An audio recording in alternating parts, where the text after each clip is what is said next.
Good afternoon, ladies and gentlemen, mothers, fathers, daughters, sons, brothers and sisters. This is something a little bit different. We do indeed return to Project Cars 2, but it is not, as is normal for my channel, it is not Apex Online Racing. It is a new band of people that I have gotten myself involved with, so a new group that I plan to make a big nuisance with. It is RSR, Revolution Sim Racing, and I have been given the opportunity to commentate on a race here at the Monaco circuit, or Azure Circuit. Can't really tell that because we're staring at the wall, as my race director is a good old stalwart that I've commentated on many times, who's unfortunately having a bit of trouble with his microphone at the moment, so maybe quiet for the initial period. It is Andrex UK. Are you fixed, or are you still struggling, sir? I am here. You are there, but my god, you're quiet. Let's alter that, boost that, because my game volume is a little bit loud. Speak again. Hello. Yes, a bit better. I just need to make one more adjustment because, as I say, my game volume is a little too loud compared to you, so I just need to make that adjustment. So, as the recording can see, I say recording because I've actually come home from a weekend away, and as quick as I could set up in the comm box for this event. So I didn't have time to set up a stream, and I'm not convinced AOL would be happy for me to stream it over there. So here we are at Monaco. I haven't done a anything other than F1 2017 commentary here, so this is going to be quite interesting. We're commentating on, as you can see, the Formula Cs. There's quite a few names I am familiar with and a lot of names I am not familiar with, so I am very happy to have Andrex with me, who is much more familiar with these guys, to take me through what is to be expected. So we are in a 15-minute qualifying session, and we are currently looking at Path Pirates, beg pardon, just changing over to Battenberg, who is heading down to the Grand Hotel Hairpin in a McLaren flavoured Formula C. So everybody is in the same car, as you can see, and this should be a very interesting race of bent suspension and damaged wings, I would imagine. It could be interesting. It's going to be a case of keeping it off the wall and keeping your car in a kind of car shape, really. If you can keep out of trouble, you're probably alright, and might come away with a decent result, to be fair. We'll see how it goes. It could be interesting, this one. Can we get the circuit map up, please, good sir? As that does happen. There we are, thank you. So as you can see, we are looking at storming. Oh, that's a lot of trouble, and that's going to be rear right damage on his car, as he got very, very out of shape coming through Casino and into the top out of Mirabos. So it being qualifying, it's not going to hurt him too much, but he's going to have a hard time if he does that in the race. Jacob P, again, there'll be many names I'm not familiar with. There'll be a few that I am, but I'm sure Andrex can kind of fill me in on past achievements of these particular guys, as Jacob P's overcooked that into the Nouvelle Chicane, didn't get on the brakes early enough. These may be small, light-powered cars, but it is therefore easy to underestimate how much braking is needed, and there we see another bent rear right suspension as he's overcooked that into to back and bounced off the wall as well, but he continues nonetheless. Night Tiger, he's just coming up to that same. We're actually seeing a lot. Oh dear, that was actually someone parked on the exit of the Nouvelle Chicane on the escape road there, so that's someone not having a great day. Night Tiger is just coming into the swimming pool area. Now, what I'm seeing, Andrex, and I'm assuming you're seeing the same, is the tail is very, very loose on a number of these cars. It's not how I would want to drive the Formula Cs, if I'm honest. I don't know what compound they're running at the moment there, but they're probably quite cold in the first kind of out lap, first flying lap. It might take a little bit of time to get bedded in, but yeah, they're going to be a little bit slidey in the early stages. And I suspect on the race as well, although they start with preheated tyres, I think it might not be quite optimal. It could be a little bit sideways. You can see them putting the power on the exit in some of these corners. It does get a little bit squirrely. Now, how do you pronounce this one? Onufmi? Yeah. I'm not familiar with this one. He's new to me as well. Ah, okie dokie. So he's just started another lap coming into Sandoval. Let's see if we're going to follow him through a lap. Currently 8th. Wow. Whoa, my goodness me. Got the tail out and overcorrected it and nearly stuck the nose into the wall, but he's climbing up through Bay Rivage into Massenet. Long, long left-hander. Now, I'm guessing that they're running this in the dry. They're not chaotic enough to run this in the wet. No, I think that's right. Yeah. Now it's non-default, or is it default settings? I've forgotten. I can't recall. I can't remember either. That's quite bad. I should have. I did contemplate taking part in this one, as I am a. I passed my my evaluation race. I was quite happy to say. So I've gone up from applicant to. I need to say on prohibition. That's not the word I was looking for. Probation was the word I was actually looking for. Me account. Now this is a person I did actually race with. I forget whether. Oh my goodness me! That's someone that's very keen to get on with. Committed, isn't he? Yeah, not entirely sure. Unfortunately, the interface doesn't set up. Now we don't know who that was that jumped back into the pit. So someone going quite slowly through the Grand Hotel hairpin. But there are a few names I do recognise. Our current poleman, for instance, Puff Pirates. That's a name I didn't commentate on whilst he was there, but he was an early AOI racer, I believe. He was, in some of the earlier seasons, about season 4 or 5, I think it was. He was running with us there, yeah. So proper strong driver.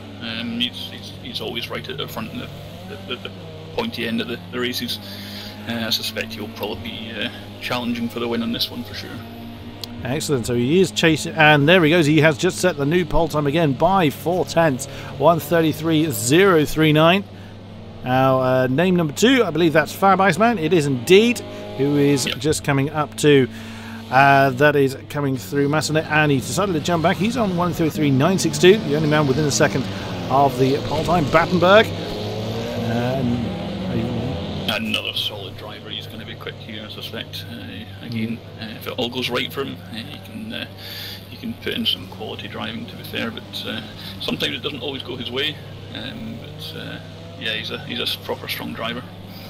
Currently third, 1:34.233, and he should be coming up to the end of sector 2. Is not actually to the swimming pool, so we won't know where he stands with his split for now. And that's someone getting out of his way, and he's again. We're seeing people really struggling.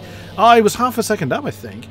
Catch a glimpse. That's not a name I'm familiar with at all. So he's run in the endurance league with us. Oh, under that name? Yes. Oh, so there you go. I don't recognise that one. So this is another reason why I wanted to kind of get involved in RSR commentary, was just to commentate on more people, to get a bit of networking for me. But it is always good to have a look at other things. Of course, my mainstay has been, any regulars to my channel will know that I mainly commentate on GT3 and F1, and I have no quarrels with either, but it is nice to try other things, to try other foods, and as they say. So this is part of the reason why I wanted to kind of get involved with RSR, as they do seem very keen on these kind of other, different types of events. And I'm actually, I was a little surprised to see, and it's either 12th or 13th. That's not gonna confuse me at all. Both those two having the same 3-letter abbreviation. Stokeman and Stormin. Stormin isn't the name I'm familiar with. Stokeman was in the Formula Renault 3.5 season that I did my very first commentary on. Actually, so were you. Indeed. For 2 races? I think I survived 2 races, yes. Before you decided it really wasn't for you. Indeed. Yeah, I'm not a fan of the open feelers, but... But you gave it a try. Yeah, indeed. You did give it a try.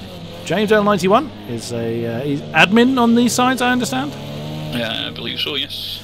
So another strong driver. I'm surprised he's down at the down in the 15th position at the moment there. He might be struggling to put in a good lap. He's caressing the barriers a little bit there. But, bouncing over the... Yeah, a proper, solid, fast lap. Oh, now... James just proved, James exactly proved what the point I was just about to make. These Formula Cs, being that they're single-seater and very low to the ground, they don't like getting the kind of equilibrium disturbed. Now the GT3s... curves are evil. Oh, very much so in these things. Now the GT3s, that kind of saloon-type car rides, and there we go, just gone up nearly 5 seconds. Put himself 13th with a 1:44.8, but I suspect there's still time on the table there. Now, these little single-seaters, because they're so light and underpowered, they don't... If you catch the curb just right, Puff Pirate kind of showed it there, you can ride them well, but it is very risky, very much a big risk, and it risks in Monaco. Yeah, you kind of do the maths, and the barriers are waiting to greet you with open arms. It's that risk versus reward of being super committed and going all flat out and really going for it and achieving that awesome lap time and tapping the wall and picking up damage. So the chase cam then from our current pole sitter. He was 8/10 down on that particular run, but let's see from the driver's perspective then. Oh, and that's where the balance of the car can get upset. He caught the first apex there at Sandoval and nearly bounced off the wall as a result. Now, if you get used to how these cars slide, and they do slide, as you can see, there's a four-wheel drift there from Massenet through to the outside wall, and then he's just, look at the amount of counter steering that Papa had to put in on the exit of the casino. That was quite impressive, but you do get kind of used to it. But I think there were talks of them using the sports tyres for qualifying, as they are initially quicker, but they will not hold through the race. So there was a little question mark over that, but of course we don't know what compound these guys are running. Fab Iceman's actually closed into within, or just shy of 2.5 tenths from Puff Pirate, so he has improved in time. Actually has, we have a new third place man who's... Oh, Damn the Crow, yep. So, oh, Puff Pirate, that was very risky. Yeah, he got hang out there. Yeah, he got a little bit too... Not losing too much time, but it might have been a tenth or two. He's 2 tenths down. Pretty critical at this stage. Yeah, absolutely. He's... Oh, and I think that was actually lag that caused him to bounce off the wall. Oops! Oh, a little bit early in the turn in now. Yeah. I think he backed out of that a little bit, as there is someone directly ahead of him. I think he kind of backed out of that lap a little bit and nearly stuck it in the wall at Raskas, so that wouldn't have gone well for his time. Fab Iceman just crossing the line, and is he on an improvement? Nope, 4 seconds down, so he's shaping up for another lap. They have less than 3 minutes to go, so it's enough time for another couple of laps, but they really don't have the luxury of time on their side anymore. Damn the Crow is, as Andrews mentioned, currently in third with that 1:33.734. Just crossing the line, improved ever so slightly by 14 thousandths. Remains in third position and flies off the road at Sandoval. He does, if he got out now, he might have time to do an outlap. Cataclysm is in the pits. Fourth, 1:33.897. So people really getting on with the job now and getting their best lap times in. Battenberg in fifth position. He's coming around Raskas. Does he improve? That's following through to the end of his lap. Last chicanes. Last apexes, rather. Down the start finish straight. Does he improve? Answer is... Oh, someone coming out from him. Oh no, he's 15 seconds down. So this will be his final run then with less than 2 minutes to go. Someone coming out of the pits. So they do... Whoever that is, that's one of the top three, will have time to complete their outlap and get a time lap in, and it looked like Battenberg was very wow. That's Project Drift. Yeah, absolutely. I mean, you've got to have some balls to drift a car, particularly the Formula C's at Monaco. They're not designed to be drifting cars. They have got the downforce, so yeah, I'm a bit surprised that they're quite so slidey, and certainly four-wheel drifts. I wasn't expecting so much, but again, that might be a bit of a tyre thing. Yeah, I'd be surprised. It's an hour-long race that they have ahead of them. 15 drivers that are taking part in tonight's race. Could have a few people pull out at the last minute for one reason or other. Battenberg is up by a tenth. He's got quite a bit more than that to find, though, if he wants to get further up the grid. So we'll see how he does then in the remainder of the sector. Well, up to sector 3, as I say. It's coming through the swimming pool now. Oh, that was very close. That's about the limit. To it and not beyond, so fair play to him. And running McLaren colours, so I'm not against that either. A very bright green car ahead of him. Puff Pirate has called it a day with that 1:33.039. Fab Iceman is now under 2 tenths, and Battenberg did improve in time but not position. 20 seconds on the clock. 10th off P4 at the moment. Oh, that is starting to get a bit tight there at the top. There is Fab Iceman in second. He's still pressing on as he comes through to back. On the nose, this is the camera I tend to run. So into the... close to get to the walls here. Oh! That's maybe a bit close. Yeah, he caught the apex a little bit hard on the exit of the swimming pool, and that's thrown him into the wall, and he will not have time. Well, he's going to see this lap through. I guess you got that far, so you may as well finish off. And he decided not to follow it through then. I'm not really surprised he did lose quite a lot of time. There is Damo the Crow in the bright green. He should be on the fast lap. I think he'll have started this one before the flag came out. So absolutely. So you didn't fancy this one, Andrex, with your as already stated love of single seaters, and of course here. No, not tonight. I had no time to. Oh dear. No! Oh dear. That's that lap probably voided. I should imagine so. But that's exactly what I was talking about earlier, where you catch the apex running, and again, Cataclysm actually caught. Yeah, I thought he'd been that one. He caught the rear right against the wall, and that's Meerkat's day done. Also using the wall as actually a means to steer. Gosku, this is a person I did race against, I believe, in... Oh my goodness me, that's someone really exploring the track limits. And also going down this gate. He's 4/10 up, currently in 11th, 137.499. And it's that enough to get him up a position at the moment, up to 10th. It is. This, wow! Goodness! Oh, Lord. Well played, sir. Well played. Oh. Maybe not so much. Wow, that was, again, that really was a commitment to the drifting cause. Indeed, drift of the day, I think, that one. And kept it out of the wall, so all the bits of carbon fibre on there. I think that's Meerkat. Meerkat's back in the pits now, so there is your confirmed qualifying order. Puff Pirate then by under 2/10 ahead of Fab Iceman, a name that I am very familiar with for AOR GT3 racing. Damo the Crow in 3rd, Capsicum 4, Battenberg 5, Night Tiger 6th, Unstopper Paul 7, Drux, who I also raced against in my evaluation race 8, Meerkat 9, James L 81 and 91 rather in 10th place. What are we expecting here then, Mr. Andrex? I suspect the first 3, maybe 4, might just break away a little bit. Certainly the front 2 are probably going to be in a bit of a battle of their own. By the looks of the timings there and kind of the names, I suspect they're going to be the main watch guys. But I think there's going to be a lot of people quite close to one another in the midfield as well. So a bit of a spread.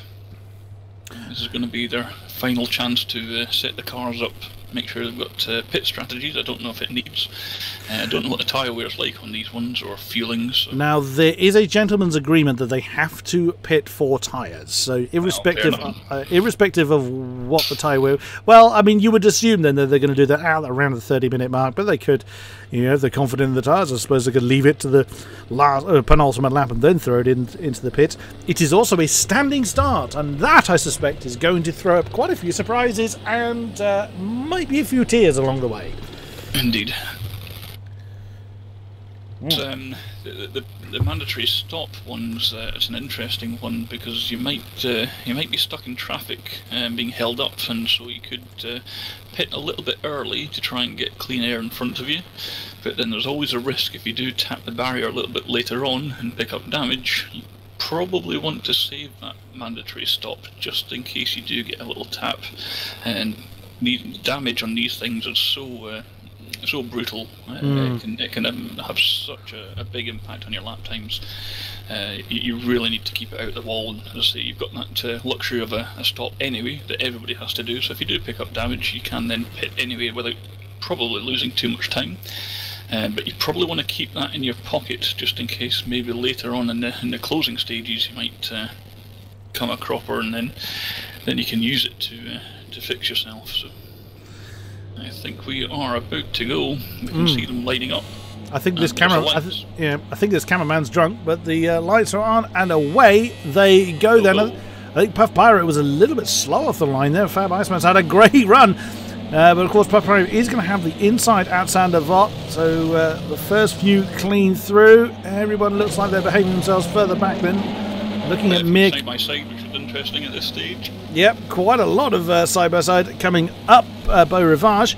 No one off into the wall just yet. Oh goodness me, that's Meerkat and Drux that were side by side, as well as we were looking out. There's Cataclysm trying to do something with Damo the Crow already ahead of him, coming into the top part of Mirabeau. Not not everyone keeping themselves. Oh goodness me! Look how close Fab Iceman's getting, and a bit of wheel banging actually going on at the hairpin as well. Goodness me, that really is dedication with Fab Iceman. He is determined to try and do something very early on. It's a little bit too early for that level of desperation, but I suppose you don't really want to let a driver like Puff Pirate run off into the distance. No, you certainly can't afford to. If given half the chance, he will disappear. Oh dear, we have quite a few people going very.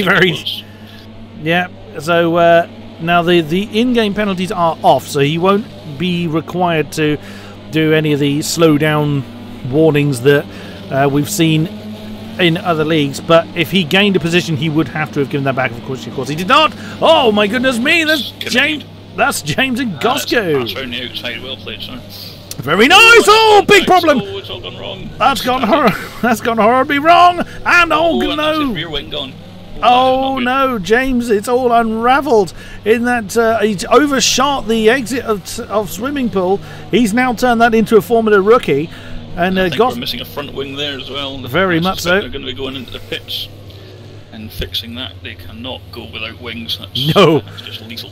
Yeah, I think the drifting days were dealt with in the qualifying. Back up to the front then, and Fab Iceman, exactly as Andrew predicted, the top two have legged it. Fab Iceman staying very close to Puff Pirate, only half a second separating those two. And unlike Formula 1, half a second, it's still very close between these guys. Oh my goodness me, that's Fab Iceman really trying to keep a very tight line through that Grand Hotel hairpin. They now very strong in that sector there, coming into the heavy braking zones, so it could be one to watch, because that's where you're going to probably pass, if anywhere. Catch them off guard. I think it's he's going to need a mistake from Puff to really get past, but he's not known for making mistakes. So. Absolutely. So staying right with him, but it does look like Cataclysm has got a bit of a beg your pardon, Damn the Crow has got big problem further back. That's Drux that's caught a cropper against, I think it was Unstoppable. It was indeed. He's really in a very bad spot, but he can't move because he's got cars trying to come past him. He's opting for the safer option to stay very still. He would have announced that on TeamSpeak. He now should get going. Gosku is just coming out of the pits then. James is still in there, and out of frustration, Unstoppable tried to take his front wing with him. That's not going to work particularly well, but he's now he's going to bounce off the wall a few times. So yeah, that's his race. Well, he's going to be joining James at the back, and James is still in there. So that's big, yeah. Devastating pit stop for him. Fab Iceman, as you can see, has remained in very close proximity to Puff Pirate. Oh goodness me, there's Damn the Crow alongside. That's Battenberg. I think that he's alongside. Oh, who was that? I think that's a back marker. I think it will be. Oh, was that James? That's. It was Gosku. Oh dear. So I think it was him, anyways. But yeah, he's not on the same lap as those around him. Unstoppable has made it back to the pits. I wondered if it was him for a second, but he had made it to the pits. It was after this point he'd had his issue. Battenberg is catching a glimpse, is trying to do something again, so that's going to be a move on Damn the Crow in through the tunnel. And look at that, the McLaren coloured car's got nowhere to go. Bit of wheel banging, but everything's staying in touch then. Damn the Crow remaining in that fourth position with Cataclysm. Oh, look at that! That was side by side there. I think it was Night Tiger that was trying to do. But yes, it was. Past Battenberg as well. I think Battenberg was just kind of biding his time, waiting to see what was going to happen up ahead of him. But he may have been caught slightly napping there. Yeah, absolutely. Tiger just putting it up the inside and getting past. Nice move. Very nice move indeed. And again, you as the far more experienced racer than I. Quite a lot of racing is kind of forward planning your next move. If you don't anticipate a move from behind, and that's exactly what can happen. You just be caught completely by surprise, and suddenly you've lost an all-important position, especially at a place like Monaco. Indeed, and also the dirty air and these close proximity. These four guys all very close to one another. It will be dirty air, so coming around a corner like this, you will probably notice that maybe a little slight less grip going through there.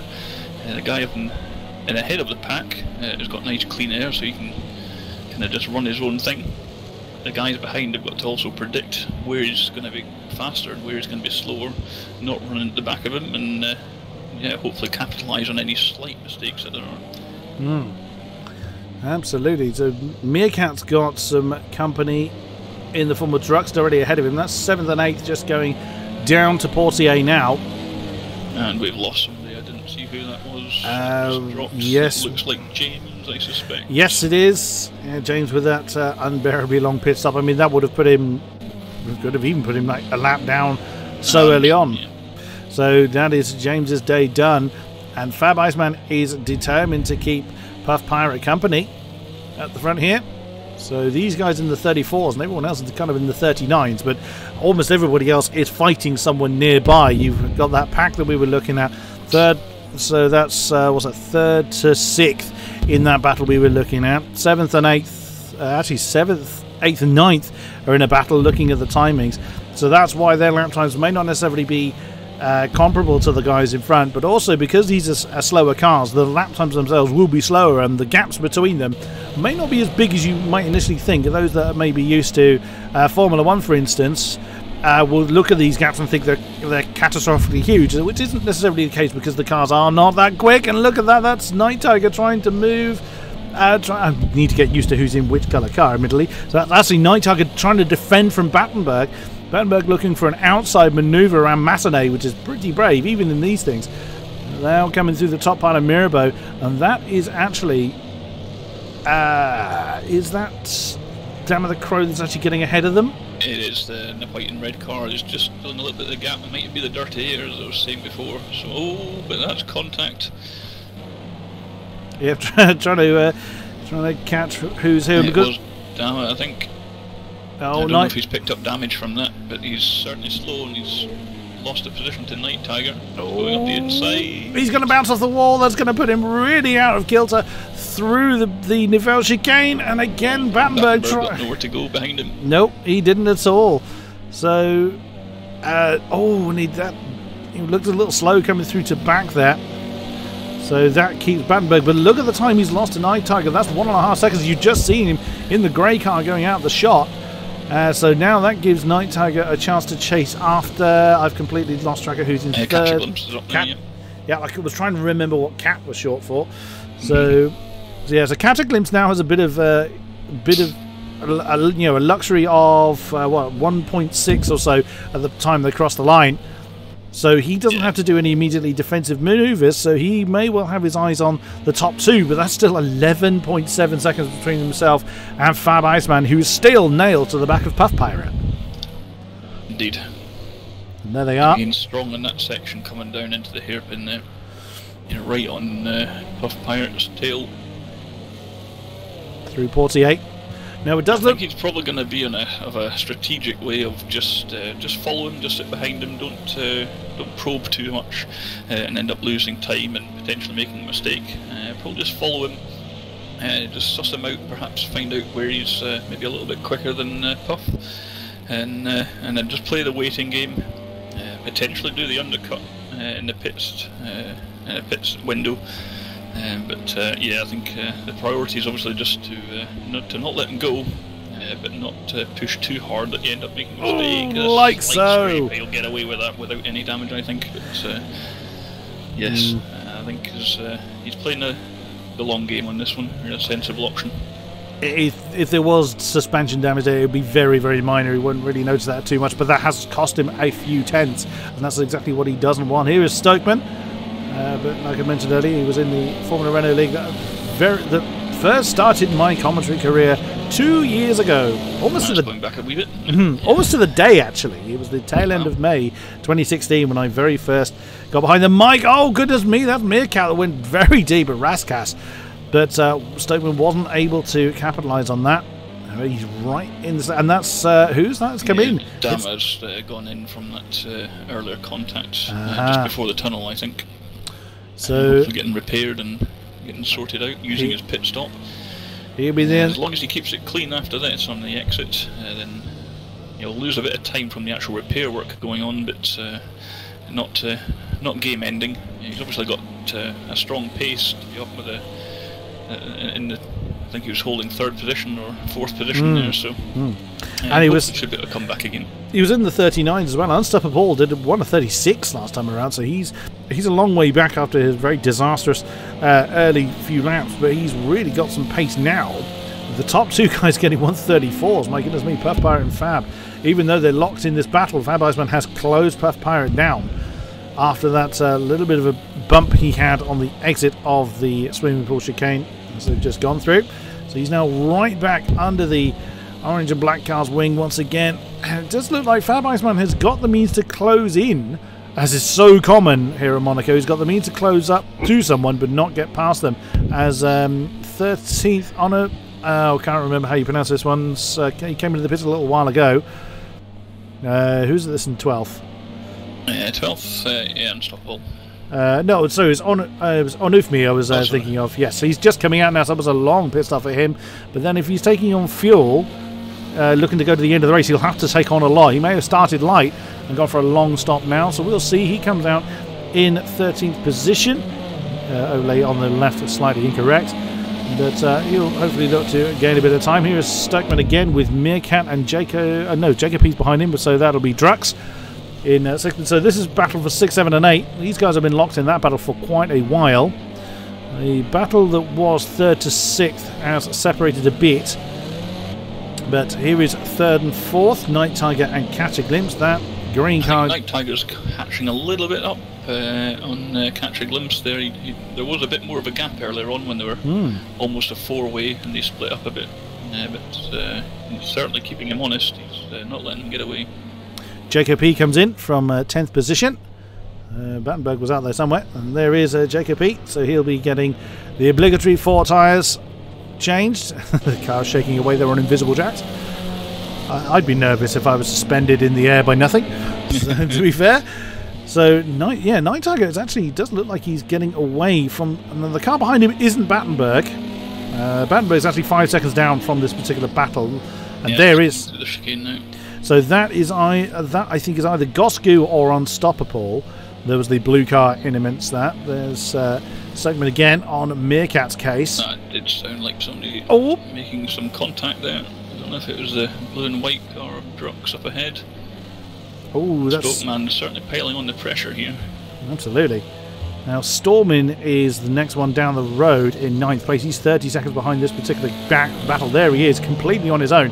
He's 12 seconds ahead of Dammer the Crow, who is there. He is in 10th, who is 20 seconds ahead of Unstoppable Paul. Now, because of course Paul has had his pit stop, he doesn't have to come in again. The fuel should just about last till the end of the race. You may have to kind of slow it down a little bit towards the end. I don't think there's massive tanks on these things. I've never heard of a Formula C endurance race before. But that, I think, there is actually... Yeah, I was just thinking that's 3rd and 4th coming up to the back of... Unstoppable there. Yeah. I believe... where's Gosku then? Catchable where? Gosku's right at the back. Oh, there is Gosku. So where's... Yeah, it gets a little tricky to start tracking where the cars are on the same lap up. Yeah. He's going back to drifting mode by the look of the way he was coming. The way he was coming through Massenet there. So he's brave. He's comfortable with the car then. Yeah, if he's doing that. That's Dammer the Crow back into the 135s after his pit stop. So currently in 10th. He's got a bit of a gap. There's only about 6 seconds. Up ahead. Yeah, it's only and he's opened up another 2 seconds actually on Unstoppable behind. So he's really starting to get. And that's Storm actually had a bit of a bad lap there. The 144. He did indeed. Was an outlap. If it was going in, I think. No, it's not slow enough. You look at Jacob P's outlap. That's 2:46. But with a 4 tyre stop, you're in there for a good minute. Yeah, maybe had a bit of a slide in it. I don't know. And that's assuming you had no damage as well. So the pit stop is where the biggest changes are going to happen. Night Tiger still nailed to the back of Catch a Glimpse, coming up through Beau Rivage. Now coming through Massenet. If you're brave, you can try and string around the outside, but if someone goes into a bit of a drift mode, they're going to take you into the barrier with them. As they now come down to the top part of Mirabeau. And again, now when you as a driver can probably answer this next kind of question. When you're the driver that's defending, you obviously know at what point you're going to brake. There must be an element of nerves, especially if you've got someone that is nailed to the back of you for a while. There's got to be that little element of, you know, as soon as you hit... There's a chance here, and I think that was Catch a Glimpse getting a little bit wide on the exit. They're side by side going in, and that is Night Tiger going past. He's going to have the inside for the part. part. The bravest on the brakes. He's got the inside. Ooh, well defended. A glimpse of the brakes there. That is fantastic driving. I'd written that off. I had honestly thought Night Tiger had got that done, and I wonder if Night Tiger thought the same thing. Wow, it was brilliantly defended by Catch a Glimpse, just a little bit later on the brakes, and was able to string her out on the first part of the chicane and then get back into... Oh, Night Tiger hasn't had a good run through the swimming pool area, so he's slowed down a little bit. Anyway, coming back to the point I was trying to make, if you're the defending driver, there must be an element of, please don't slam into the back of me when I put on the brakes. Yeah, well, I'm very notorious for braking early, to be honest. I tend to be kind of early on the brakes, early on the power. But yeah, you drive a lot of these. Oh, we managed to keep out of the way there. That was lucky. Well played. But you drive with these guys a lot, and people start to kind of learn the characteristics of other drivers around them, and I'll maybe make a mention of it as well, just to say, be aware, I brake early. But yeah, they're it's always a little bit nervous, but yeah, it's a case where you've just got to trust them, really, and yeah. It's rare that you get taken out, and certainly not intentional by any stretch of the imagination, but sometimes you can just get caught out, especially on a long straight where you're actually carrying more speed than usual with a draft. So was Night Tiger having another look? He's very late on the brakes. He's going to overcook that, yeah. Oh no, he's tried to get back on the track. Oh, and there goes his front wing. He's really messed his car up now. Yeah, that was Catch a Glimpse just got caught there as the two cars interlocked, and I'm not sure he could have really done much to try and avoid the inevitable kind of momentum carrying him into the middle of the Nouvelle chicane. That was just very unlucky, but that was a little bit too desperate, I think, by Night Tiger. There's way too much time on the clock to be trying a desperation move like that, but that's allowed Battenberg to now come up into third. Indeed. He's Catch a Glimpse going in there. He maybe picked up a little bit of damage as well, but I think it was just the trying to recover back onto track. Might have just been a little bit wiser just to accept the fact that it didn't go quite right, and end up just driving on and maybe just lifting off to give the position back or so. But yeah, it's going to have a big impact on his race, unfortunately. The benefit of hindsight, as they say. But it's so easy to make a mistake in the heat of the moment, and then... Yeah, the few races I have done, you make a mistake, you try and correct it out of just pure instinct, or in more my case, panic. And you look back and think, why did I do that? Yeah. So that's Catch a Glimpse going out to the pits, and Night Tiger only just dropped down now, so he has lost a little bit of time there, but not a horrendous amount, to be fair. He might still be challenging for a top 5 at the end of the once everybody's pitted. I wonder whether Night Tiger didn't have a 4-wheel change, because that was very quick for a front wing change and 4 tyres, because I do believe they can't do tyres and damage at the same time. No, I think they are separate. He was lucky to keep that out of the barrier at Portier. He was going for a swim into the bay at that point. So yeah, that was... And that's definitely one of those moments where you know you've braked too late, and you're braking as much as the grip will allow. You're turning and you're just hoping, like, don't hit it, don't hit it, don't hit it. I've had quite a few of those as well in the few racing events I've done. Iceman still on Puff Pirate's case. This is where he's strong. He's like right up behind him. He couldn't get much closer without risk of contact, and you don't want to make contact, because certainly not from behind. Knocking your front wing off is going to hurt an awful lot more than the slight tap to the guy in front. So again, you want to stay as close as you can, but not at the risk of damaging your car. Is he going to have a run? Yeah, I don't think he's going to really try anything at this stage yet. Puff Pirate. Gosku in the pit there, and I think he's been in several times now. Looking at he has, unfortunately, that's third stop now. Yeah, I was just thinking that's at least twice, but more than likely 3 times he's been in. He finds himself several minutes behind the leader, so it's not gone well for him. But Puff Pirate, he's quick where he needs to be, but it's more about precision, far more about precision than it is about pace at a circuit like here, where it is notoriously difficult to overtake. You don't have to worry about defending too much, although Fab's got a run on him here perhaps, but yeah, it's not too hard. If somebody does have their run, then essentially just hold the inside line, and it's super hard to get past somebody. It relies on somebody getting a pretty bad run exit somewhere, or on the brakes, and making a mess of the corner really. But with these two guys up at the front, I mean, they've already got a 30-odd second lead on P3 at the moment there, so they're kind of in a league of their own really, but they're not likely to be making mistakes. You can see this is Fab taking a much further inside line, over that rumble strip on that hairpin area. Indeed. Oh! There's a little bit of contact. I think they've got away with that. Yeah, I don't think there'll be any damage from that. I didn't see any front wear. That was lucky on Fab Iceman's behalf. Then now he's gone for the inside. Challenging. He's gone for the inside line there, but again, Puff Pirate was. He's bailed. What he wanted to do. He's just showing his nose to make Puff make a mistake. Yeah, and Puff's going to give that one up. The position back, which is very gentlemanly of him. Yeah, which is what these drivers are all like in RSR. To be fair, it's absolutely very respectful racing, very clean.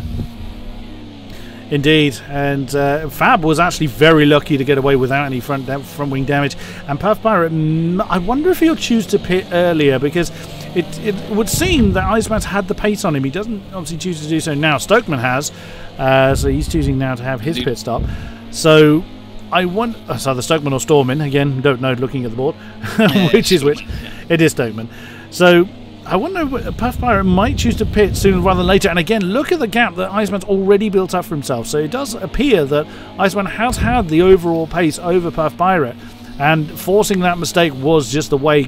I mean, his defence has been absolutely spot on up until when he made that mistake. And again, that is down to exactly as you were saying earlier, Hendrix, where the pressure of Iceman just keeps sticking his nose into the areas where forcing Puff Pirate to make that defensive manoeuvre, and that just meant his attention was just diverted. Oh dear, that's not gone well for someone. That is Drux, and he has got rear damage. He has no rear wing.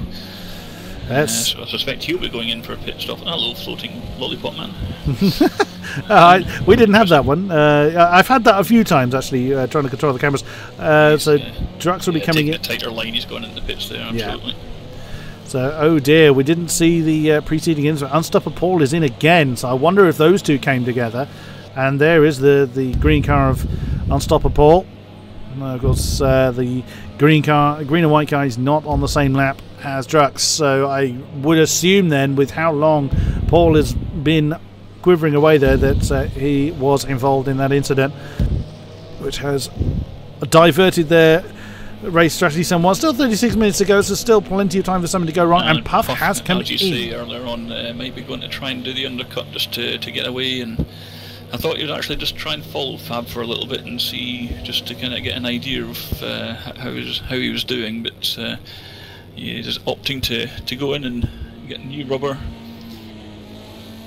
Indeed. So ignore the pit crew animation. From our perspective, they don't appear correct.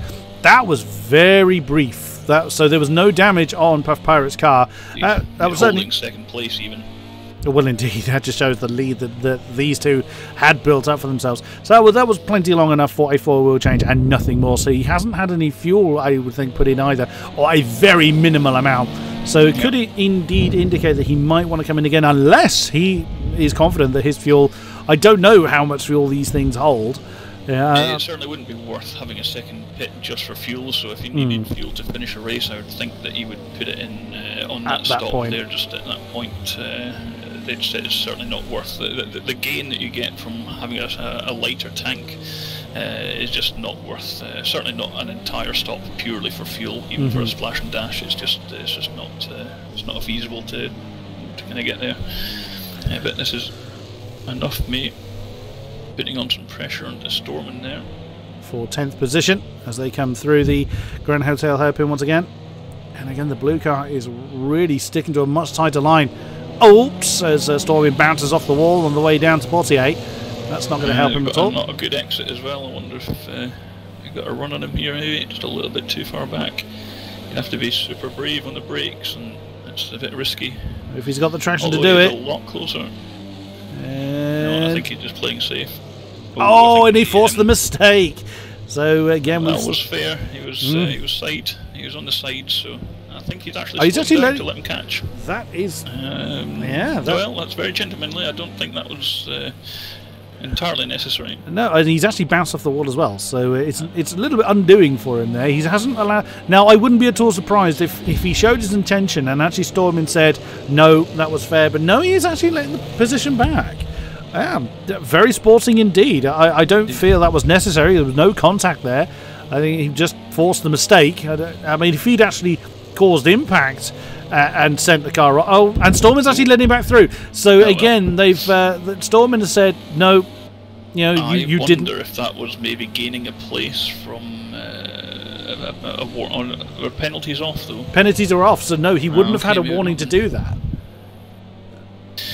This is one of the things that I have noticed about RSR is you almost have to... the arguments are more about claiming responsibility of an incident rather than blaming somebody else. Like, no, I did it, that's my fault. No, it's my fault. No, it's my fault. It's very clean, respectful and very fair racing. Now I will make occasional references to or comparisons to AOR because that's where, of course, my main commentary career has been.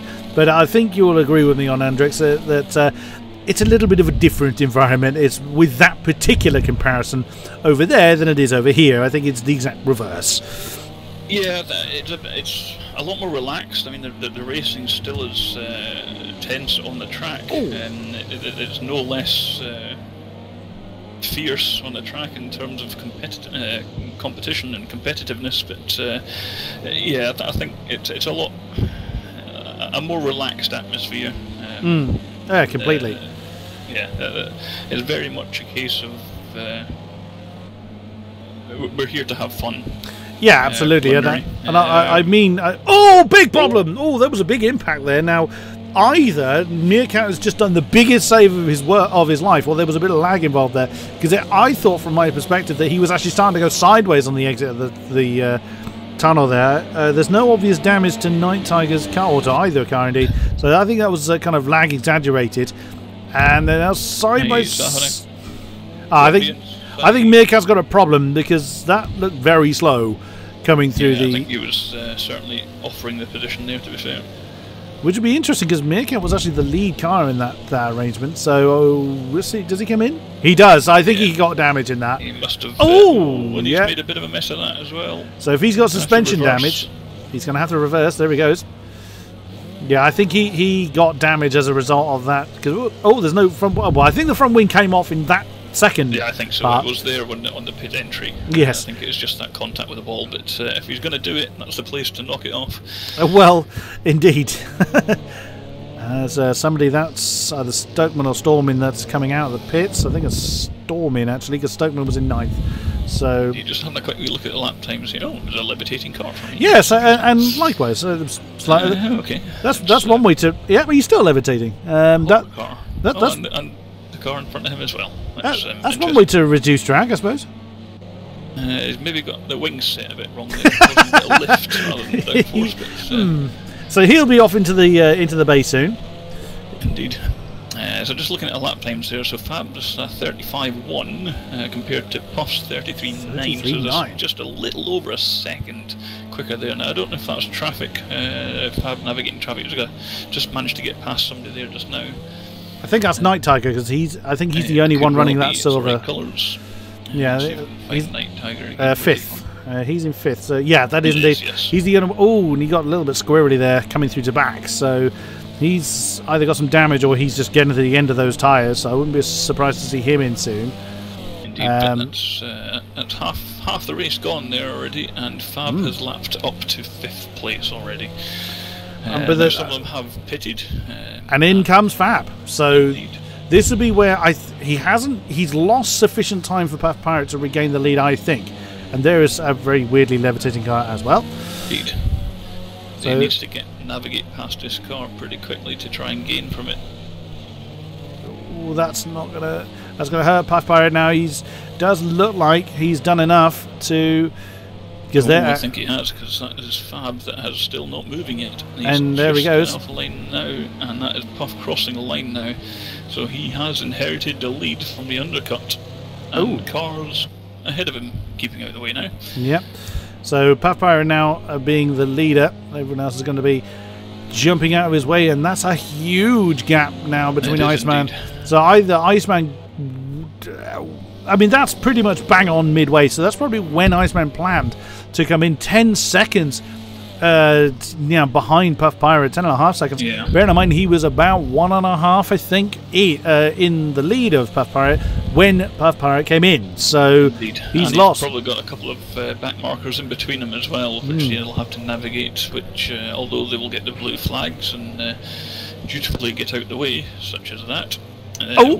That could have been nasty. Much like that to really scupper your race. And, mind you, he's levitating, so that so his tires will have gone over the top of Iceman's as opposed to interlock with. So it may not have been too bad. So yeah, you can see there's somebody else that's I think that's Gosku that's getting out of the way at the moment. Oh no, Gosku's. That's Gosku without the front wing again. I suspect he may well be visiting our pit crew again. And you've just seen someone. I don't know who that is directly ahead, but that's so there's been a big accident between these two cars. I think that's one of the green cars. Is that Unstoppable? Oh no, is that no, it's not Unstoppable. That's Damn the Crow. Unstoppable moving over. So 7th was the car that we were looking at. It's Damn the Crow. Indeed. Oh dear. So Damn the Crow and Gosku have tangled up. So that is...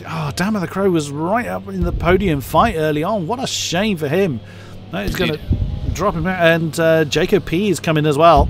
So his race... And there he is. So that was the other car that we were looking at. He's got no front wing either. Front wing. There's a lot of carbon fibres being jettisoned here. Deposited around the track for souvenirs for the crowd, I think, yes. Yep, and as people are now coming out, Fab Iceman then is really pressing on, trying to close in the gap. He was 2/10 quicker than Puff Pirate last time around.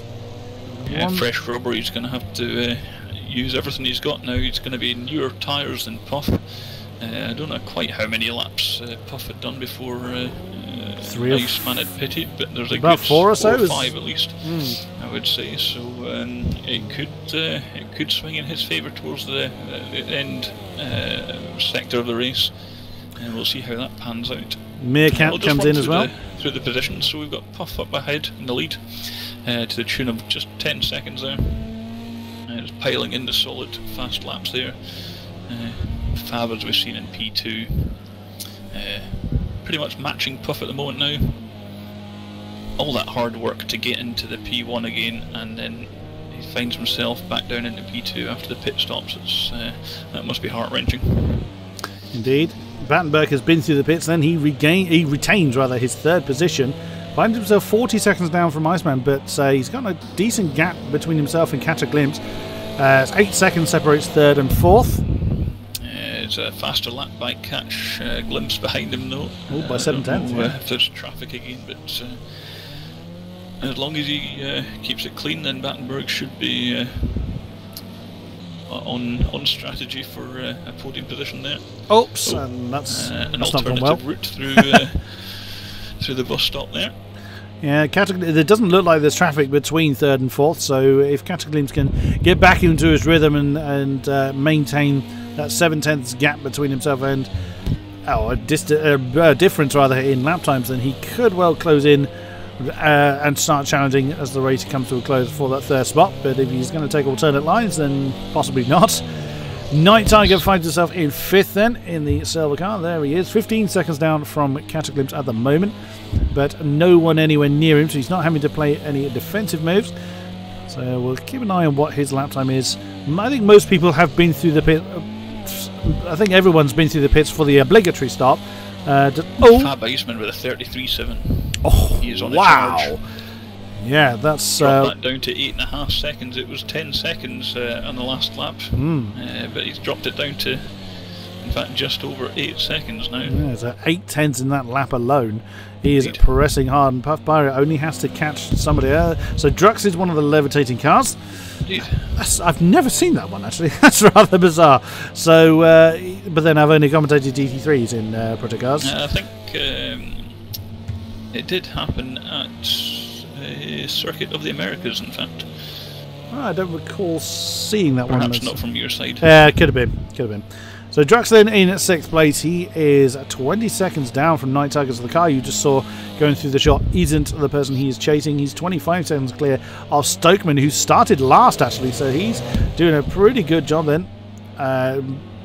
Worked his way through the field. He's kind of followed your modus operandi there. It's and in this wow, Fab actually closed in 1.1 seconds last time around.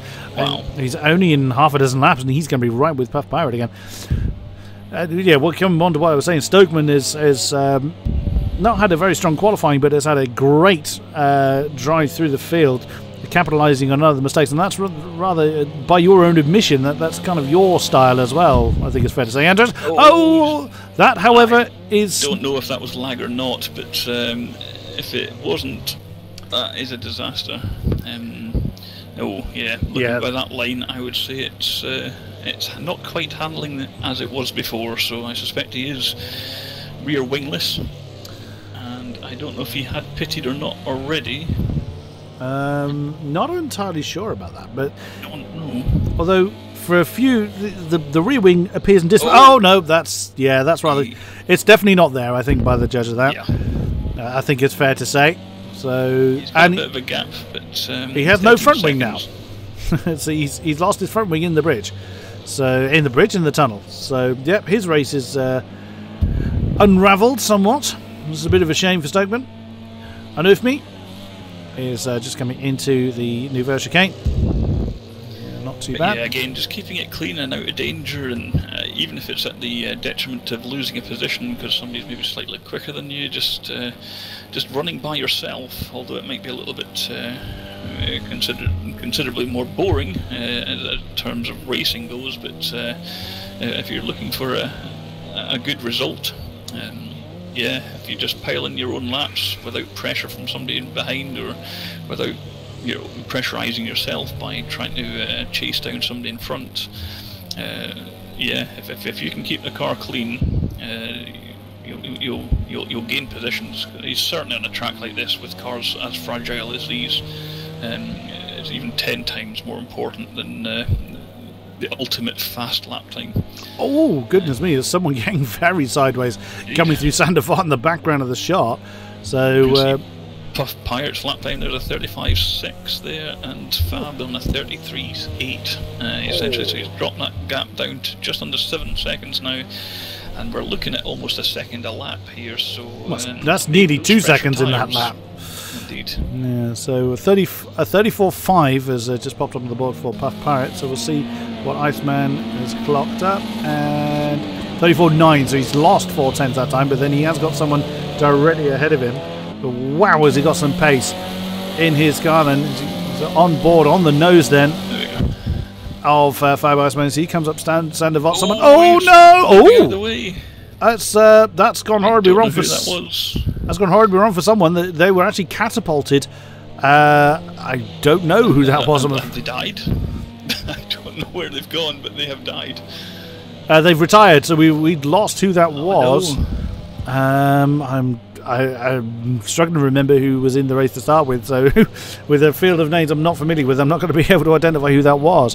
But yeah, that was again just Fab Iceman just understeering a little bit coming into Massenet, because the driver had moved all the way over to the right, and sadly Fab Iceman just understeered a little bit, and the two cars just locked together and essentially catapulted that person off essentially into Casino Square, just from this side of the barrier. So it may be that he didn't retire, but he was forced to by leaving the track potentially. But well, yeah, absolutely. So I don't think Iceman will feel so wonderful about that, but I think it was one of those things where the car ahead is moving over to let them past.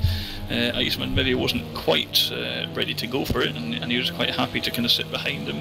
And then maybe when he realised it was a little bit too late, he was doing his full speed and even dirty air by the car in front, just making it drift out a little bit too wide. And yeah, it was a bit of a heavy contact. I don't know if Iceman will have picked up any damage from that, but he didn't come in, we'll so check on the next lap time. What was weird is we saw 2 rear wings pop up from there, so unless that person was running a hell of a lot of downforce on the back. So yeah, you can see how costly that was for Iceman. It's cost him 4 seconds on Puff Pirate, but the pace we saw him exhibit beforehand, he could well close that back down against Stokeman. Is the car on the It's flying. He's very literally flying, yes. That's a wonderful ability. They suddenly... I mean, it's really... Oh no, Stokeman is the red and green one. That's Unstoppable. Yeah. Is that Unstoppable? No, I think... Unstoppable. No, he's the green one, so that will probably be Gosku then. That is in the middle of this. No, he's the wrong one. Jacob P then? No, he's that one. No, I can't remember which one that is, but whoever they are has... have they just gone out of the way? No, Storm. Another flyer. Another flyer, yep. That was the green car that's... 37s. Yeah, that was the green car that's leading that particular batch, so not entirely sure which one of those cars. Yeah, this is the downside, unfortunately, of commentating on essentially a one-off race, as Nighthawk has come into the pit again. And I remember his one because he's the only silver car out there. Yeah. And of course, because from a commentator's perspective, if you're unable to identify the car that's directly behind, obviously we can see on the top of the overlay who the position behind is, which in this case is Unstoppable. But we know that's not the car behind because we've just tried to look and we looked at a different car. Unstoppable's car is green, whereas the one behind is blue. So in these one-off series, you can't rely on past experience. You know, sometimes you can think, oh, the Mercedes drivers are these, the Ferrari drivers are these. Yeah. It's in any other term in a league situation, but in these one-off races, we kind of have to guess. And there is Night Tiger, who's just come out right ahead of Stokeman then. So I think Night Tiger, he's still in 5th, so he's not on the same lap then as I don't think, because in 6th is actually Drux, who is which one is Drux again? No, there is. Oh, Drux is the flying car, was the blue car that we were trying to identify. So he is on a different lap so he's actually a lap ahead of the green car. That's Unstoppable. He's in 10th. Although it does actually look like Unstoppable is actually trying to kind of hassle his way past, which he would be allowed to unlap himself, as I'm fairly new to the RSR leagues, but I would imagine if he was quicker, he'd be allowed to unlap himself, wouldn't he? He is, yes, as long as you don't impede the driver after getting past. And looking at the lap times with Unstoppable doing a 38.5 and Drux on a 41.4, whether Drux has got problems or not, I don't know, but the hover drive, those lap times, he should be able to get past. The hover drive's not working well for Drux, I would say. Indeed. So Fab Iceman back into 35.2. It's just a little bit 2/10 slower than Puff at the moment, so just matching his pace. So he may have picked up a little bit of damage, but I suspect he's kind of got away with that. It could have been traffic even, but we'll see if he gets back into the 34s and 33s. I think 33s maybe that was the absolute real cutting edge of where the biting point was on the tyres. I would imagine there's very few laps at that pace these guys are going to do, even the Iceman and Puff Pirates of the race. So I wouldn't expect that, but I would certainly expect to see the 34s again. Both of the top two back in the 35.0s. So there's no one anywhere near Fab Iceman now. So if he had traffic before, he doesn't have it now. It doesn't look like Puff Pirate's coming anywhere near him either. Jacob P coming in the pits yet again. So his race is getting worse and worse still. But I mean, you've got to really admire these guys for giving this race a try, because exactly we've seen many a time and commentated on, these cars are very fragile and will die very quickly, and well, we saw Fab Iceman rather proved that by interlocking with someone and catapulting them out of the at that rate he was out of the country. Yeah, pretty much. It's yeah, they're very fragile, and not just fragile losing wings, but it has such an effect on their lap times. you could easily lose over a second a lap if you just get damage, let alone actually losing a wing. If you lose a front wing, you're probably looking at 2 or 3 seconds, and if you lose a rear wing, then you're in trouble. You can easily push too hard and lose it on any kind of corner that requires that downforce grip. The back end will just slide, and you'll not be able to catch it, and you'll just bash into the wall again and pick up more damage, make it even slower. So yeah, and on it goes, rather. Yeah.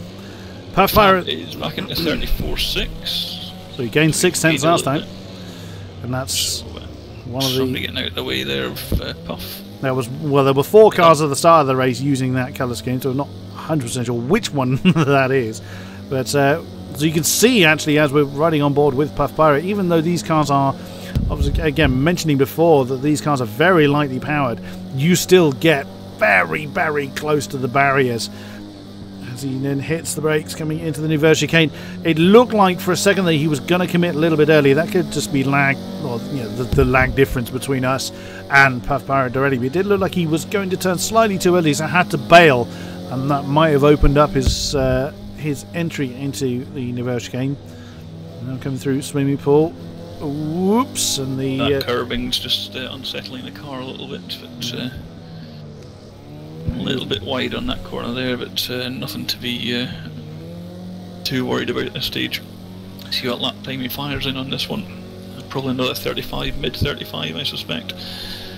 Oh, 36. Yeah, he would have lost a lot of that at the at Raskas, which that final turn. That he was quite wide there, and the preceding part, the ending part of the swim pool. Fire Iceman gets another 4 tenths then, getting him to pretty much 11 seconds on the nose with 13 minutes left to go. He is going to have to kind of hope from a mistake from Puffpirate at that rate. That rate's not going to catch him. I would imagine we've got less than 10 laps to go. Pretty much bang on 10 laps to go as Gosco through the pits once again with... I think his pit crew must be feeding him ice creams or something. He just wants to keep on coming in and stop every 4 or 5 laps or so. Yeah. It's not gone well for him tonight, I don't think, unfortunately. Well, they must be nicking front wings from other teams now, so... There's plenty of them scattered around the track, so... Yeah, so someone's gone out, fixed them up. Yeah. They just kind of have to very quickly paint them so they don't look like anybody else. This is Puffpirate catches up. That's Jacob P, I believe, in the blue and pink car. It is indeed. Yep. He'll get out of the way. Which he does very much so. He is a long way behind, challenging for anybody, about 30 seconds between himself and Stormin. So that's not realistically going to cost him a great deal. As Puffpirate once again goes through Raskas into the final couple of turns. Oh, that's very close. And his lap this time is a 35.8, so a couple of tenths quicker than last time around. Iceman has gained, I guess he's gained about half a second. And we will see 35.7. No, he only gained a tenth that time around. So, yeah, Fab Iceman. Running out of time, he needs about a second a lap at least at this stage, and I don't think that's going to happen, to be fair. Nonetheless, Puffpirate has a problem. Will get stuck behind someone that is a little bit unwilling to relinquish the blue flags. Indeed. Oh, there's a wing there. Has Puffpirate had a problem? Nope. No, that was the wrong colour for Puff, I think. I don't know whose it was. No, so, but he has lost a big chunk of time, I think. He has. So I think he may not have been in the incident, but I think he may have been affected by it. So Fab Iceman now has the opportunity to close in a fair chunk of time, which could make his life a little bit easier. There's Battenberg, who's been in third for a while. It was a little bit gifted to him at the point he's got it, but he has certainly maintained it quite well of his own fruition. And 37.3 is again fairly consistent with the laps that we've been seeing from him. 13 seconds ahead of Catch a Glimpse, who is pretty much in that 4th position all race long. I think that's where he started, or he started around about that kind of time. Yeah. And his lap time is a 37.3, so bang on with Battenberg's pace as well. So he's still pressing on, and as any driver will testify... That's actually the fastest car on the track at the moment there just now with a 35.4. Yeah, absolutely. And it's difficult sometimes And you again can yeah, Puff Pirate with a 140. Oh, so yeah, he didn't pit, so he wasn't involved in the incident, but he's lost a considerable amount of time. 5 seconds. There you go. That's huge. Yeah, colossal amount of time. And there is Iceman. He can just about start to see through Jacob P's car. He'll start to catch glimpses of Puff Pirate, so he'll be well aware that Puff Pirate's had a problem somewhere, and that gap continues to fall. So we'll see whether... And Puff Pirate probably won't want to pit now, so if he's got damage, he'll carry that to the end of the race. Unless it's missing a wing, I think at this stage it's not worth pitting, because it's well, you're looking at a good 30 seconds for a pit with minor repairs. So yeah, sure. It's a guaranteed losing position, and I don't think under 10 minutes he's going to lose 50 seconds to Battenberg in P3. So it's worth just going for it and carrying on. We'll see what lap time he pulls in this time, but. He's losing time. He's definitely losing time to Fab Iceman. So there is damage there, and that is going to reignite this battle for the top 2. And coming back to what I was saying earlier, Andrex, you again as the seasoned veteran driver, certainly between us two.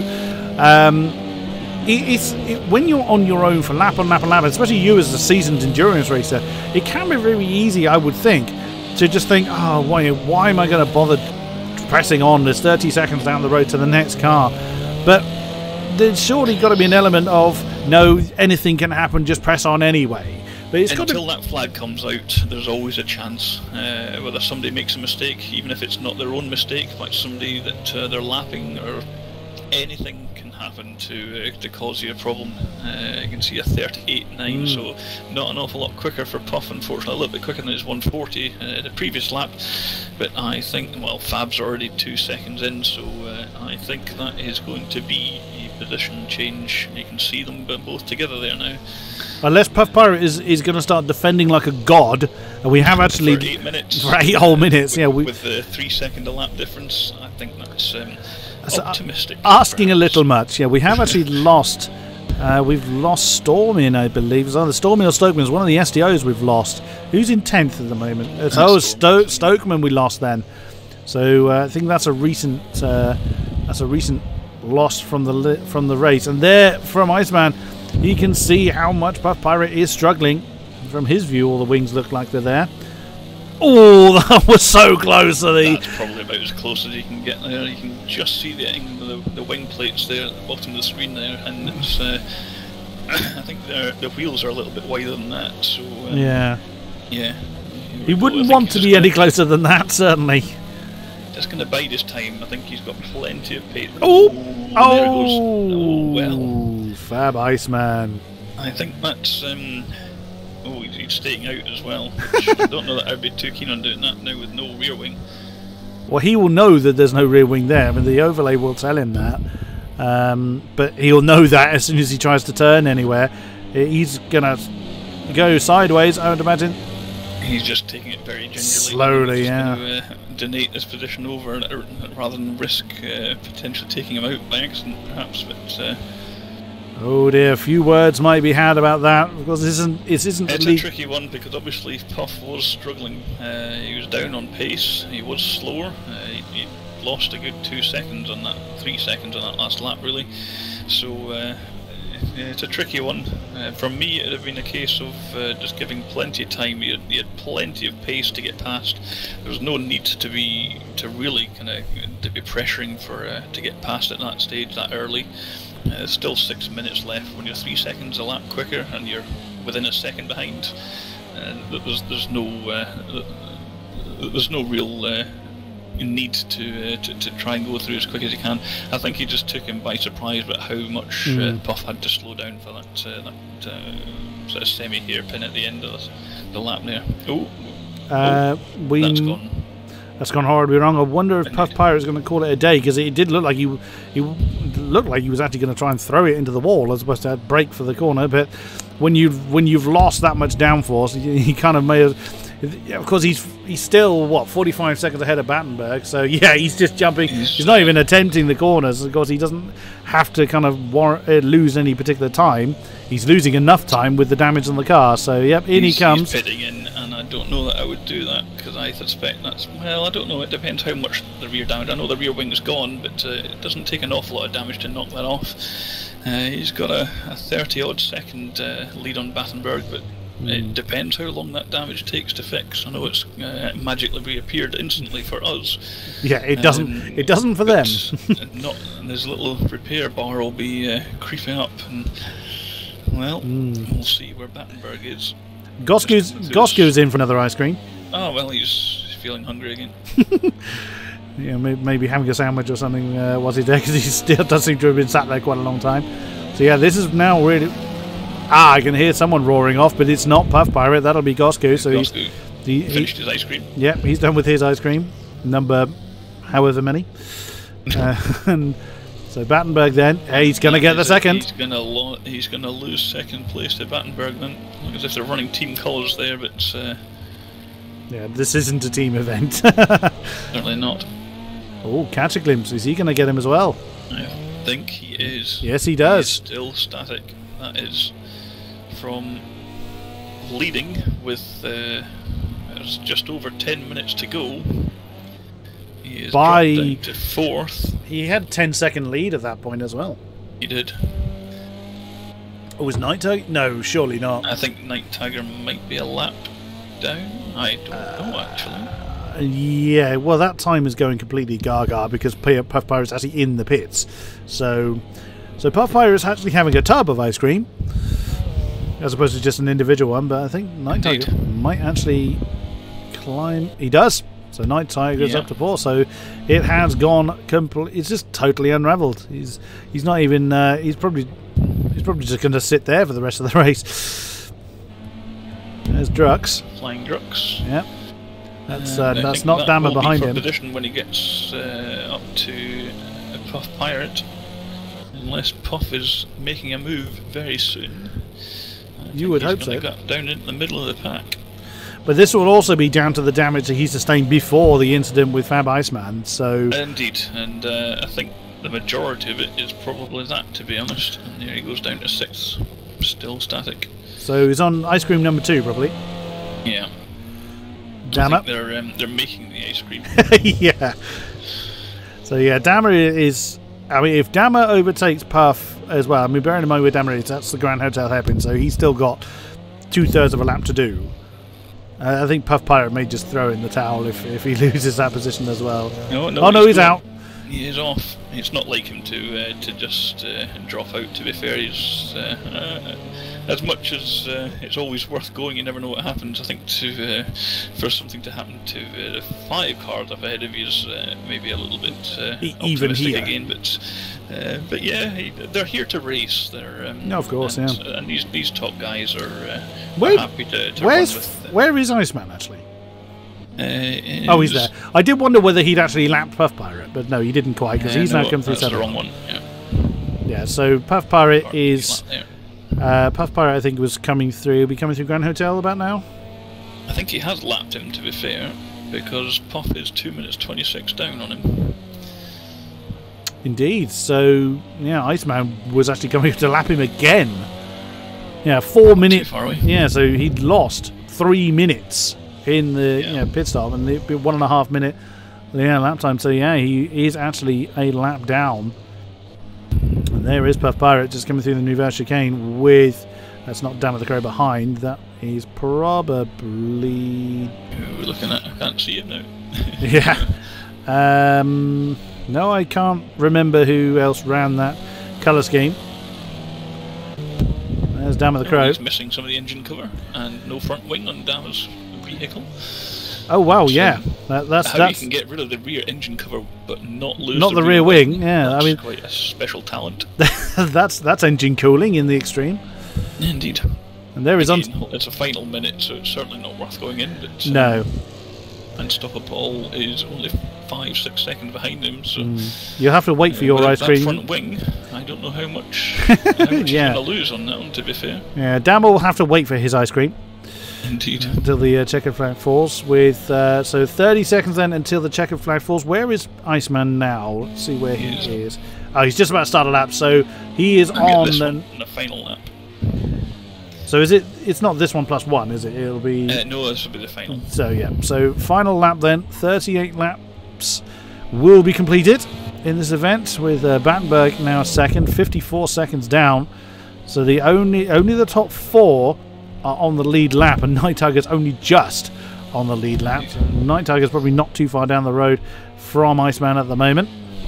I'm just having a look through the text on the race feed here, and it does say fastest lap Puff Pirate a 1 minute 33.0. It wasn't this lap, it wasn't after this pit, I don't think, but 1 minute 33 dead. That's so close to 32, yeah. And it took 3 minutes worth of pit stop to bring the alien back down to pedestrian level, essentially. On board then with Iceman as he completes the final lap coming into the new version chicane. I'm just quickly going to jump back actually, because it looks as if Dama the Unstoppable did get past Dama there.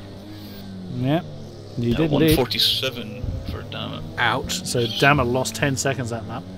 And yeah, it's not what you want to do. Indeed. Coming up to the final couple of corners here. Through Rascas. A very easy victory in the end. Had to fight for it. Managed to get himself up to P1 and then lose it in the pit stops. But then I don't know what happened to Puff Pirate towards the end of the race there, unfortunately. But he certainly picked up damage and was a long way off the pace. Fab Iceman caught up and was pretty much going to go past him. It was pretty much guaranteed. But an unfortunate incident, yes. He's sliding around a little bit there, but Battenberg then, and that just shows you how much he won by, because even though there was several seconds, well, it was a good 10 seconds at least, probably 20 seconds from between now when Iceman crossed the line. Battenberg now coming through the swimming pool chicane. I think he had about a 50-second lead or so. In that region, yeah. Battenberg then, I'm sure... Pirate behind Battenberg here, not for position, but on track, yeah. So will Puff Pirate break into the 32s on the final lap with fresh rubber and fresh ice cream? And probably not, because he's just caught up to Battenberg at the wrong moment, and he didn't. 35.6. So he was probably just getting back into his rhythm for the last few laps. And catch a glimpse, actually, and there you go, was only 3 cars in the end that were in the lead lap, and there you go. So Iceman then claiming the win. Battenberg 2, Cataclysm 3, Night Tiger 4, Drux in 5th position with Puff Pirate down in 6th at the end. Unstoppable 7, Dama the Crow 8, Anufmi 9, Storm in 10th position. 4 pit stops for JKP in 11th. 6 stops for Gosku. That's a lot of ice cream. Oh, I wonder if it was Meerkat. No, we didn't see Meerkat, so I wonder if it was... Yeah, because we haven't seen him for quite a while, so it was him that was catapulted off out of the country by Fab Iceman at Massenet. And that is my first commentary for RSR concluded. Indeed, just looking at Drux here, just looking at some of the best laps there, Drux was on a 137 compared to quite a few people in front and behind him were on 35s. But he was able to keep that position, just obviously having a fairly clean race and incident-free as much as possible. So again, it just goes to show you if you can keep the car clean, even if you're a second, 2 seconds off the pace, you can still bring it home to a good result. Indeed, and that concludes our event for this evening. Thank you very much, Hendrix, for being with me and guiding me through the names, if nothing else. Welcome, thank you. It's a great pleasure to have you in the box, sir. I hope it will not be the only time. We'll happily have you alongside me once more. Absolutely, thank you. And we will catch you happy people here again for more racing from RSR. Thank you very much, and good night.